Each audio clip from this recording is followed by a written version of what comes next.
রাজপথ দখলে নিতে প্রস্তুত হচ্ছে ইমরান খানের সমর্থকরা। কারাগার থেকেই বিক্ষোভের ডাক দিয়েছেন পাকিস্তানের সাবেক প্রধানমন্ত্রী ইমরান খান। আজ রোববার ইসলামাবাদ অভিমুখে লং মার্চে যাচ্ছে ইমরানের দল পাকিস্তান তেহরিকে ইনসাফ পিটিআই। পাকিস্তানের সংবাদ মাধ্যম জিও নিউজ জানিয়েছে, আজ বেলারুশের প্রেসিডেন্ট লুকাশেঙ্কোর পাকিস্তান সফরের কথা রয়েছে। এই দিনেই বিক্ষোভ কর্মসূচি পালন করতে যাচ্ছে পিটিআই।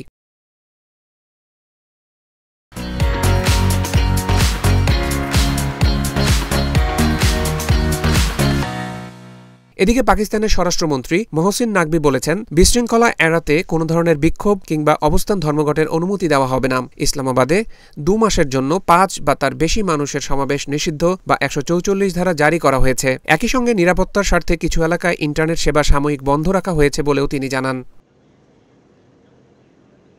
জিও নিউজের প্রতিবেদনে বলা হয়েছে, পিটিআই কর্মীদের বিক্ষোভ ঠেকাতে ইসলামাবাদে অতিরিক্ত পুলিশ ভ্যান আনা হয়েছে। বেশ কয়েকটি রাস্তায় ব্যারিকেড দেওয়ার জন্য হাজার হাজার কন্টেইনার দেখা গেছে ইসলামাবাদে। পাকিস্তানের জাতীয় মহাসড়ক ও মোটরওয়ে পুলিশ জানিয়েছে, এরই মধ্যে গুরুত্বপূর্ণ রুটগুলো বন্ধ করে দেওয়া হয়েছে।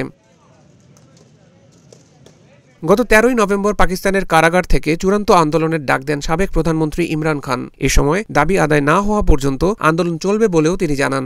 বিচার বিভাগের স্বাধীনতা ক্ষুণ্ণ সংক্রান্ত সংবিধানের 26তম সংশোধনী প্রত্যাহার এবং বিনা বিচারে গ্রেপ্তারকৃতদের মুক্তির দাবি জানায় পিটিআই। গতকাল ইমরান খানের স্ত্রী বুশরা বিবি বলেন, ইমরান খানকে কারাগার থেকে মুক্তি দেওয়া হলে এবং তিনি জনগণকে নির্দেশনা দিলে তবেই বিক্ষোভের তারিখ পরিবর্তন করা যেতে পারে। এদিকে পিটিআইয়ের সমাবেশের আগে জঙ্গি হামলা নিয়ে আশঙ্কা প্রকাশ করেছে দেশটির ন্যাশনাল কাউন্টার টেরোরিজম অথরিটি। এদিন দেশের বড় বড় শহরে নিষিদ্ধ ঘোষিত তেহরিকে তালেবান পাকিস্তান টিটিপি সন্ত্রাসী গোষ্ঠীর সম্ভাব্য হামলার বিষয়ে সতর্ক করা হয়েছে সংস্থাটির পক্ষ থেকে।